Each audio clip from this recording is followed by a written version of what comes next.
Okay, Sea of Monsters, Chapter 16. I go down with the ship. You think you run out of rocks, I muttered. Swim for it, Grover said. He and Clarice plunged into the surf. Annabeth hung on to Clarice's neck and tried to paddle with one hand. The wet fleece. Oh, lag time.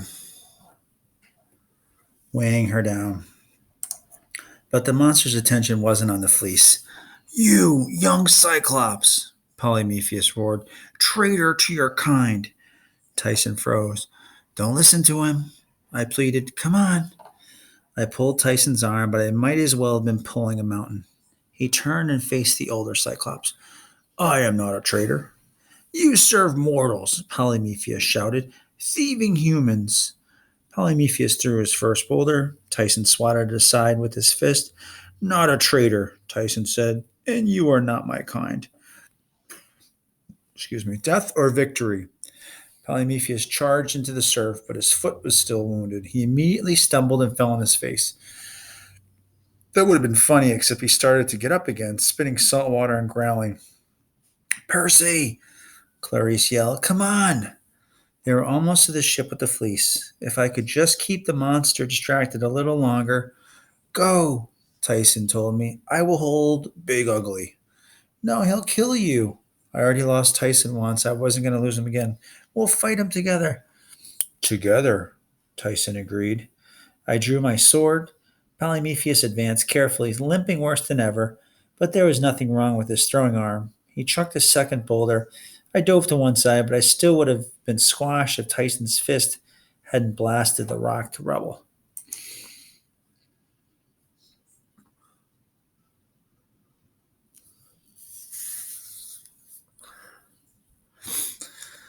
I willed the sea to rise. A 20-foot wave surged up, lifting me on its crest. I rode toward the Cyclops and kicked him in the eye, leaping over his head as the water blasted him onto the beach. Destroy you, Polyphemus spluttered. Fleece stealer. You stole the fleece, I yelled. You've been using it to lure satyrs to their deaths. So? Satyrs good eating. The fleece should be used to heal. It belongs to the children of the gods. I am the children of the gods. Polyphemus swiped at me, but I sidestepped. Father Poseidon, curse this thief. He was blinking hard now, like he could barely see, and I realized he was targeting by the sound of my voice. Poseidon won't curse me, I said, backing up as the Cyclops grabbed air. I'm his son, too. He won't play favorites. Polyphemus roared. He ripped an olive tree out of the side of the cliff and smashed it where I'd been standing a moment before. Humans not the same. Nasty, tricky, lying. Grover was helping Annabeth aboard the ship. Clarice was waving frantically at me, telling me to come on. Tyson worked his way around Polyphemus, trying to get behind him. Young one, the older Cyclops called. Where are you? Help me. Tyson stopped. You weren't raised right, Polyphemus wailed, shaking his olive tree club. Poor orphan brother. Help me. No one moved. No sound but the ocean and my own heartbeat. Then Tyson stepped forward, raising his hands defensively. Don't fight, Cyclops brother. Put down the. Polyphemus spun toward his voice. Tyson, I shouted. What's going to happen? Did he fall for it? Never trust a Cyclops. The tree struck him with such force it would have flattened me into a Percy pizza with extra olives. Tyson flew backward, plowing a trench in the sand.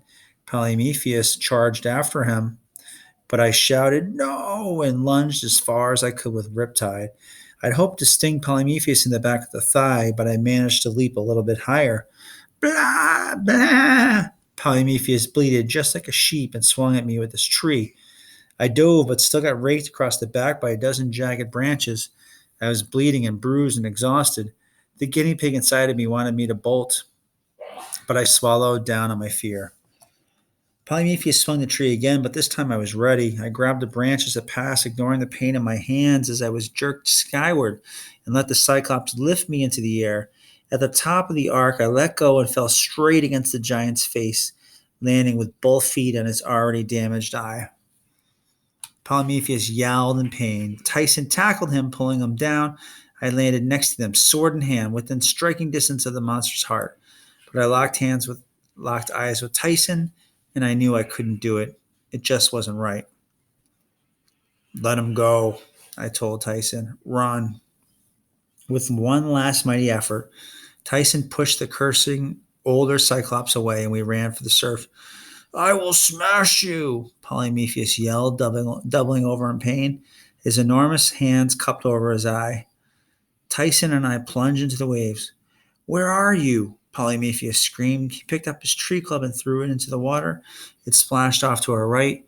I summoned up a current to carry us, and we started gaining speed. I was beginning to think we might make it to the ship when Clarice shouted from the deck, Yeah, Jackson, in your face, Cyclops. Big mistake, Clarice. What were you thinking? You should have just kept your mouth closed.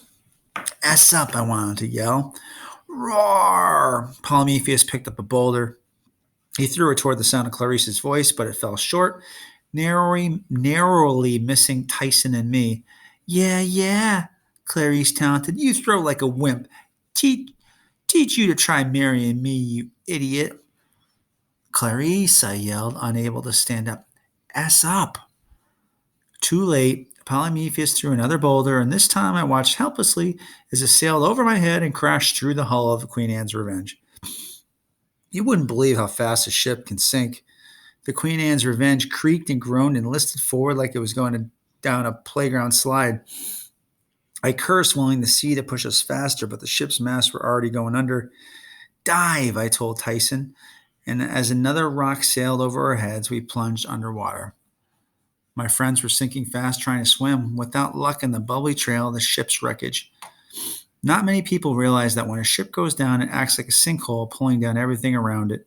Clarice was a strong swimmer, but even she wasn't making any progress. Grover frantically kicked with his hooves. Annabeth was hanging onto the fleece, which flashed in the water like a wave of new pennies. I swam toward them, knowing that I might not have the strength to pull my friends out. Worse, pieces of timber were swirling around them. None of my power with water would help if I got whacked on the head by a beam. We need help, I thought. Yes, Tyson's voice, loud and clear in my head. I looked over at him, startled. I'd heard Nereids and other water spirits speak to me underwater before, but it never occurred to me. Who's he going to use as help? Is Tyson related to him? Tyson was a son of Poseidon. We could communicate with each other. Rainbow, Tyson said. I nodded, then closed my eyes and concentrated, adding my voice to Tyson's. Rainbow, we need you. Immediately, shapes shimmered in the darkness below. 3 horses with fishtails, galloping upward faster than dolphins. Rainbow and his friends glanced in our direction, seemed to read our thoughts. They whisked into the wreckage, and a moment later burst upward in a cloud of bubbles. Grover, Annabeth, and Clarice, each clinging to the neck of a hippocampus. Rainbow, the largest, had Clarice. He raced over to us and allowed Tyson to grab hold of his mane. His friend who bore Annabeth did the same for me. We broke the surface of the water and raced away from Polyphemus' island. Behind us, apostrophe S, behind us, I could hear the Cyclops roaring in triumph. I did it! I finally sank nobody! I hoped he never found out he was wrong. We skimmed across the island. We skimmed across the sea as the island shrank to a dot and then disappeared. Did it! Annabeth muttered in exhaustion. She slumped against the neck of the hippocampus and instantly fell asleep. I didn't know how far the hippocampi could take us. I didn't know where we were going. I just propped up Annabeth so she wouldn't fall off, covered her in her golden fleece that we'd been through so much to get, and said a silent prayer of thanks, which reminded me I still owed the gods a debt. You're a genius, I told Annabeth quietly. Then I put my head against the fleece, and before I knew it, I was asleep too.